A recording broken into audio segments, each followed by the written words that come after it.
Assalamualaikum semuanya. Perkenalkan, kami adalah kelompok 7 dari kelas Kecerdasan Komputasional IF4D, mahasiswi program studi Teknik Informatika, Fakultas Teknik Universitas Trunojoyo Madura. Pada kesempatan kali ini, kami akan membahas salah satu algoritma penting dalam dunia machine learning. Di era digital ini, komputer sudah jauh lebih pintar. Bukan hanya sekedar alat untuk mengetik tugas atau mencari informasi di internet. Komputer kini juga bisa digunakan untuk mengenali wajah kita dalam membuka kunci layar handphone, membedakan gambar kucing dan anjing, mengenali tulisan tangan angka 0 hingga 9, bahkan dapat membantu dokter membaca hasil magnetic resonance imaging dan mendiagnosis penyakit. Lalu, bagaimana komputer bisa melakukan hal-hal sepintar itu? Jawabannya adalah karena ada machine learning yang merupakan teknologi yang memungkinkan komputer belajar dari data dan mengambil keputusan sendiri. Nah, dari sekian banyak metode machine learning, ada satu algoritma yang sangat populer dan efektif dalam tugas klasifikasi, yaitu Support Vector Machine. Menariknya lagi, buat kamu yang suka ngoding, SVM ini bisa kamu implementasikan langsung dengan bahasa pemrograman seperti Python. Hanya membutuhkan beberapa baris kode dan pustaka, kamu sudah bisa membuat komputer belajar membedakan dua kelas data. Untuk tahu lebih lengkapnya, maka simak video ini sampai selesai. Sebelum masuk lebih dalam ke penjelasan SVM, kita perlu mengenal dulu apa itu klasifikasi. Klasifikasi adalah salah satu teknik dalam machine learning yang termasuk dalam kategori supervised learning. Tujuan utamanya adalah memprediksi label dari suatu data berdasarkan pola yang dipelajari dari data sebelumnya. Dengan kata lain, klasifikasi membantu mesin menjawab pertanyaan seperti apakah data ini termasuk ke dalam kategori A atau kategori B ya? Apa itu algoritma SVM? Super Vector Machine adalah algoritma supervised learning untuk klasifikasi dan regresi yang bekerja dengan mencari hyperplane atau garis pemisah terbaik yang memisahkan dua kelas data dengan margin terbesar. Jika data tidak bisa dipisahkan secara linear, maka SVM menggunakan kernel untuk memetakan data ke ruang berdimensi lebih tinggi agar bisa dipisahkan. Kira-kira siapa ya yang pertama kali memperkenalkan SVM? Vladimir Naumovitch-Vatnik, seorang profesor dari Columbia, Amerika Serikat, tepatnya pada tahun 1992, telah memperkenalkan sebuah algoritma training yang bertujuan untuk memaksimalkan margin antara pola pelatihan dan batas keputusan.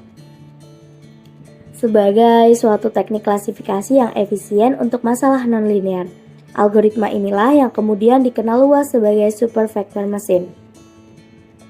Dalam SVM terdapat 3 hyperplane utama yang berperan dalam proses klasifikasi data.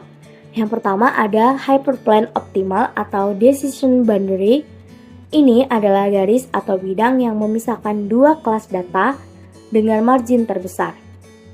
Yang kedua ada hyperplane margin positif. Ini adalah hyperplane yang sejajar dengan hyperplane optimal dan berada pada sisi positif.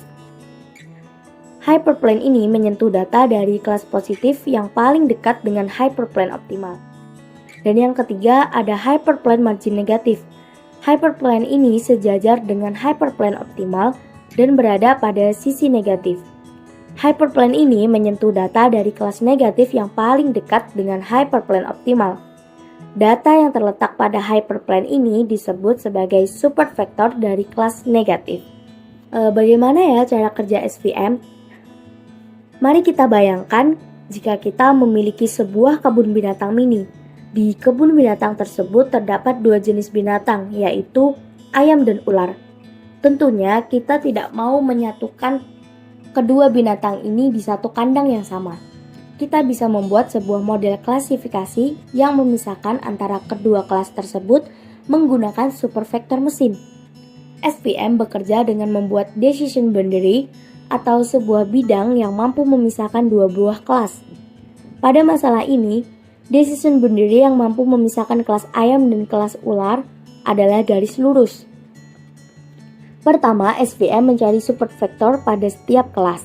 Support vector adalah sampel dari masing-masing kelas yang memiliki jarak paling dekat dengan sampel kelas lainnya. Kemudian kita mencari jalan terlebar dari dua support vector. Setelah menemukan jalan terlebar, decision boundary lalu digambar berdasarkan jalan tersebut. Decision boundary sendiri adalah garis yang membagi jalan atau margin menjadi bagian yang sama besar. Nah, hyperplane adalah bidang yang memisahkan kedua kelas tersebut, sedangkan margin adalah lebar jalan yang membagi kedua kelas. Sebelumnya, kita punya ayam dan ular yang bisa dipisahkan dengan garis lurus. Tapi bagaimana kalau sekarang binatangnya lebih rumit? Bayangkan sekarang kita menambah satu jenis binatang lagi, yaitu kera. Tapi kali ini penempatannya tidak teratur. Ayam berada di sekeliling, kera berada di tengah-tengah. Dan kalau menggunakan garis lurus, tidak mungkin memisahkan ayam dan kera, karena mereka bercampur secara pola melingkar. Di dunia dua dimensi, kamu melihat titik-titik ayam mengelilingi kera, lalu kamu angkat titik-titik ini ke dunia tiga dimensi. Nah, coba perhatikan gambar berikut. Hasilnya, titik-titik ayam jadi naik ke atas dan titik kera tetap di bawah. Sekarang, di tiga dimensi, kita bisa dengan mudah menarik sebuah bidang datar yang memisahkan kera dan ayam. Setelah garis pemisah itu ditemukan di dimensi tinggi, SVM mengembalikannya lagi ke dunia asli, atau dunia dua dimensinya. Di dunia nyata, pemisahnya akan tampak melengkung, padahal sebenarnya itu garis lurus di dimensi tinggi. Jadi, kernel trick merupakan teknik dalam SVM yang memungkinkan kita untuk mengubah data yang tidak linear dari ruang asli menjadi linear di ruang berdimensi lebih tinggi. Selanjutnya, mari kita bahas kelebihan dan kekurangan dari SVM sendiri. Dikenal sebagai salah satu algoritma klasifikasi yang kuat dan efektif kan, terutama saat digunakan pada data yang jelas terpisah antara satu kelas dan kelas lainnya, sehingga memiliki banyak kelebihan. Di antaranya, akurasi yang tinggi pada data yang kompleks, efektif dalam dimensi tinggi, fleksibel dengan kernel trick, robust terhadap overfitting, memiliki teori matematika yang kuat, dan bekerja baik pada dataset kecil. Namun, SVM juga memiliki beberapa kekurangan, di antaranya tidak cocok untuk dataset besar, sensitif terhadap data yang mengandung noise, tidak memberikan output probabilistik secara bawaan, memerlukan penyesuaian parameter yang teliti, kurang interpretatif, dan sulit untuk masalah multi-kelas. Demikian pembahasan supervector mesin yang sangat berguna untuk tugas-tugas klasifikasi, baik dalam bentuk gambar, teks, maupun data medis. Terima kasih sudah menonton video ini, semoga dapat menjadi media belajar bersama. Sampai jumpa di video selanjutnya. Wassalamualaikum warahmatullahi wabarakatuh.